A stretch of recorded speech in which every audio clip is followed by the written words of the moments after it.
Banyak orang ingin punya bisnis, tapi yang sedikit tahu adalah bisnis itu bukan cuma soal ide dan modal. Bisnis itu soal mental, fokus, dan cara berpikir. Dan hari ini saya mau berbagi sesuatu yang alhamdulillah saya pelajari sebagai seorang praktisi bisnis lebih dari 10 tahun. Saya punya pengalaman pernah membuka bisnis, kemudian beberapa berhenti, tutup, dan beberapa alhamdulillah bisa berjalan sampai saat ini. Dan mudah-mudahan atas izin Allah bisa berkembang terus ke depannya. Dan saya juga belajar dari banyak teman yang sama-sama mempunyai bisnis. Saya belajar dari guru-guru yang pernah jatuh bangun dalam bisnis. Maka ini saya mau berbagi sesuatu yang insya Allah bermanfaat untuk teman-teman sekalian.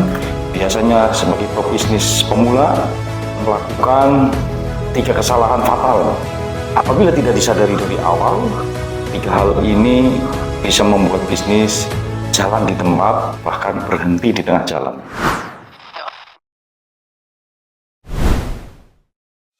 Selamat datang di MS 40, mapan sebelum 40. Tempat kita belajar bersama bagaimana menyiapkan hidup yang mapan, mapan secara ekonomi, mapan secara sosial, psikologis, dan terutama spiritual.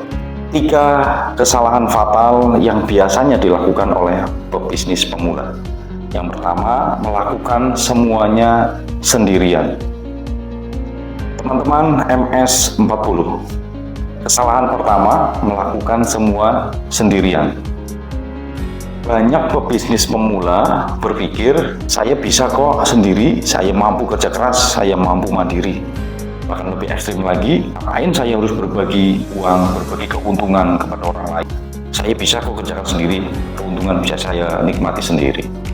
Tapi yang mereka nggak sadar, teman-teman sekalian, bisnis itu bukan lomba lari cepat atau lomba lari sprint. Bisnis itu seperti lomba maraton, butuh energi besar, terutama mental, pikiran, dan juga semangat. Ya, kita butuh tim dan butuh sistem. Di awal-awal mungkin bisnis itu kita lakukan sendiri, tidak masalah ya. Kita kerjakan sendiri, produksi sendiri, jualan sendiri, promosi, mengatur keuangan, bahkan mengurus customer. Tapi pada saatnya kita akan ketemu, badan merasa lelah, pikiran akan terasa penuh ya. Kita akan masuk kepada titik jenuh, kemudian emosi bisa meledak-ledak karena semua dipikirkan sendiri. Akhirnya apa? Kita akan kehilangan semangat, stagnan, bahkan yang lebih parah bisa kehilangan makna dari bisnis itu sendiri. Kenapa ini berbahaya, teman-teman sekalian? Karena kalau semua dikerjakan sendiri, kita akan kehilangan waktu untuk berpikir strategis. Padahal peran utama pemilik bisnis itu bukanlah pekerja. Peran utama dari pemilik bisnis adalah pemimpin, leader. Kalau kita terus bekerja di dalam bisnis, kita tidak akan pernah sempat bekerja untuk bisnis, berpikir untuk menyusun strategi, kemudian belajar, karena kita sibuk bekerja dalam bisnis. Kita tidak ada waktu untuk memikirkan bisnis kita. Makanya penting banget perlu belajar delegasi. Delegasi bukan berarti lepas tangan, tapi kita percayakan tugas kepada orang yang tepat supaya kita bisa fokus ke arah bisnis pertumbuhannya supaya melesat lebih besar lagi. Dulu waktu saya mulai bisnis, semua saya lakukan sendiri. Saya masak sendiri, antar sendiri, promosi sendiri, jawab chat sendiri ya. Semua dilakukan sendiri. Capeknya luar biasa. Tidur ya dibilang 1 jam, 2 jam setiap hari. Siangnya saya harus bekerja, sehingga di waktu sela-sela waktu bekerja saya manfaatkan untuk istirahat tidur karena memang sangat capek, sangat ngantuk. Saya sadar bahwa kalau bisnis ingin berkembang, saya harus punya sistem yang tumbuh bareng dengan saya. Dari 1 orang yang membantu ngantar, membantu jualan, membantu produksi, masak di dapur. Kemudian saya ajarkan bagaimana mereka bisa menjadi bagian dari pertumbuhan bisnis saya. Dan ternyata alhamdulillah keajaiban mulai muncul ketika saya percaya dengan orang lain. Nilai spiritualnya adalah dalam Islam Rasulullah pun tidak berjalan sendirian. Beliau memiliki sahabat-sahabat luar biasa seperti Abu Bakar, Umar, Utsman, Ali. Ya. Artinya apa? Kesuksesan besar selalu lahir dari kerjasama yang berkah, melibatkan orang lain yang visinya sama, semangatnya sama, untuk bersama-sama bertumbuh. Jadi kalau kamu mau bisnis yang berkah, jangan pernah merasa sombong, merasa semua bisa dilakukan sendiri. Kita butuh tim, kita butuh sistem, bangun kebersamaan dengan orang lain, dengan tim yang ada di sekitar kita. Kemudian kesalahan fatal yang kedua dalam bisnis pemula ya, adalah menganggap semua peluang sebagai lumbung emas. Kesalahan kedua yaitu menganggap semua peluang itu menguntungkan. Pernah nggak kita dengar kalimat, wah peluangnya itu bagus sekali ya, coba ya, ayo kita coba. Atau sekarang ya, itu bisnis laku banget, bagaimana kalau kita ikut aja. Nah, itu salah satu jebakan yang paling halus dalam dunia bisnis. Pebisnis pemula seringkali tidak fokus, baru buka usaha A, lihat teman sukses di usaha B, langsung pindah. Lihat di TikTok ada tren baru, ikut lagi. Padahal bisnis itu bukan tentang siapa yang mulai cepat, tapi siapa yang bisa konsisten. Analogi sederhananya, bayangkan kita sedang menanam pohon mangga. Nah, kalau setiap bulan kita cabut pohonnya, kemudian dipindah ke lahan baru, kira-kira pohon itu akan tumbuh tidak? Setelah itu lihat ada lahan lain yang lebih subur, kita cabut lagi pohon, kita tanam lagi, kemudian pindah lagi. Maka apa yang terjadi? Ketika pohon yang lain bisa tumbuh dengan normal, dia mungkin kurang normal tumbuhnya, bahkan mungkin mati.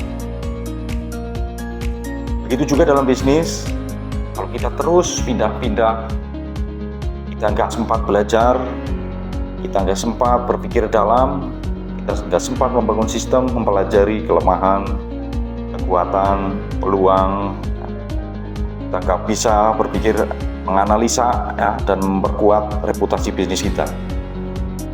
Kenapa itu terjadi? Biasanya karena dua hal, yaitu yang pertama adalah karena takut ketinggalan atau kita sebut FOMO, dan yang kedua karena tidak punya arah dan visi jangka panjang. Padahal teman-teman, bisnis yang besar lahir dari fokus yang dalam, bukan dari perubahan yang sering. Dulu saya pernah juga tergoda ketika sedang merintis sebuah usaha, banyak tawaran dari teman-teman, kemudian berpikir ganti usaha, berpikir pindah lokasi dan sebagainya. Baru mulai sudah banyak sekali godaan ya. Waktu itu mau mengembangkan bisnis perikanan, bisnis kosmetik, sampai minuman kekinian. Tapi saya belajar satu hal, kalau fokus saya pecah, hasilnya juga pecah. Dan benar teman-teman, ketika saya kembali fokus, bisnis saya tumbuh lebih cepat karena energi, pikiran, dan doa saya mengalir ke satu arah. Allah berfirman dalam Quran surat Al-Insyirah, "Fa'idza faragta fansab wa ila rabbika farghab." Kalau kamu sudah selesai dengan satu urusan, maka tetaplah bersungguh-sungguh dan arahkan hatimu kepada Tuhanmu. Artinya, kita disuruh untuk tidak melompat-lompat. Kita disuruh Allah untuk fokus, menyempurnakan apa yang sedang kita kerjakan, karena keberkahan itu muncul dari ketekunan, bukan dari keserabutan. Kemudian kesalahan fatal yang ketiga adalah takut untuk take action atau ambil keputusan. Kesalahan ketiga, ini yang paling sering dilakukan oleh pebisnis pemula, itu takut untuk take action. Banyak orang punya ide bagus, banyak orang punya ide besar, brilian, hebat, sudah lakukan riset, sudah lakukan penelitian, sudah lakukan survei, ikut seminar, baca buku, pelatihan A, pelatihan B, dengan teknologi yang begini. Tapi kalau tidak mulai-mulai, tidak ada buktinya, tidak ada hasilnya. Mereka bilang saya tunggu waktu yang tepat dulu, padahal waktu yang tepat itu nggak pernah datang. Masalahnya di mana teman-teman? Biasanya karena dua hal, yaitu karena takut gagal dan terlalu banyak berpikir.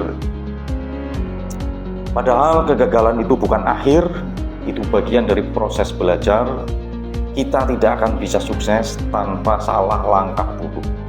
Orang yang sukses adalah orang yang pernah gagal. Itu alamiah. Kalau kita tidak berani gagal, maka sama saja dengan kita tidak berani sukses.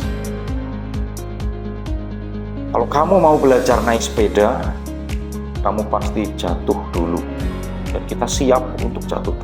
Kenapa kita bersedia untuk jatuh dari sepeda? Kita ingat dulu waktu kecil. Karena kita ingat betapa nikmatnya ketika sudah bisa naik sepeda bersama teman-teman. Kita lihat teman-teman sudah bisa naik sepeda. Berkali-kali kita jatuh dan kita merasa biasa saja, tidak ada masalah. Jatuh biasa, bangkit lagi, jatuh bangkit.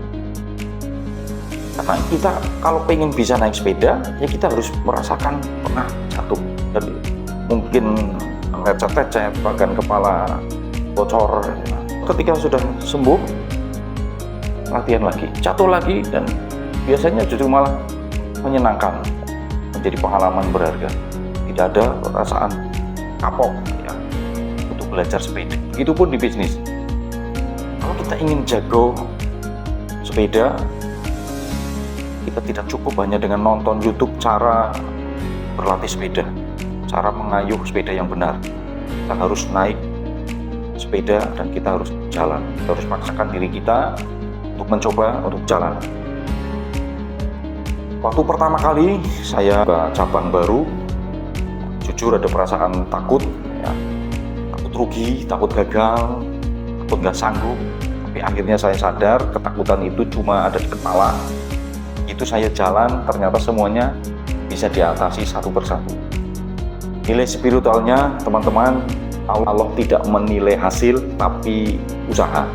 Yang penting kita bergerak dengan niat yang benar, karena setiap langkah kecil yang dilakukan dengan ikhlas akan dibalas Allah dengan kebaikan-kebaikan yang besar. Jadi teman-teman, 3 hal ini terlihat sepele tapi dampaknya luar biasa besar. Jangan lakukan semua sendirian, bangun tim dan sistem. Jangan tergoda semua peluang, fokus pada satu arah sampai jadi kuat.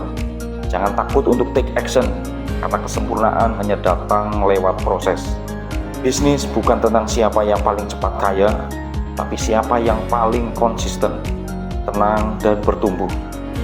Kalau kamu niatnya benar, untuk kebaikan, untuk keberkahan, untuk masa depan yang lebih mapan, percayalah, Allah akan cukupkan jalanmu. Allah akan tunjukkan jalanmu, dan Allah akan mudahkan jalanmu.